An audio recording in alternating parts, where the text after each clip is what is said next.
Hi guys.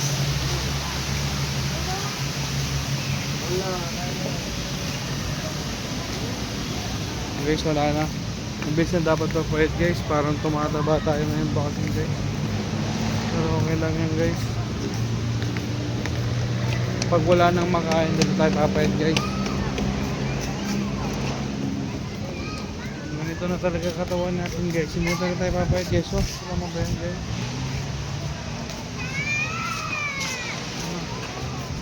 Pero hindi na, may asawa na tayo, kaya mataba na talaga. Pagka ano guys, binata ka, kailangan maganda katawan mo. Tulad ko dati, nung binata ko, 6 pack. Kaya ngayon, may asawa na, kaya dad-bod na tayo na. Naiintindihan naman yun.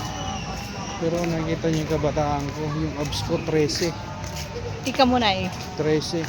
Ika muna. 12 yung yabang. Ika muna. 12 yung yabang, isa yung ab.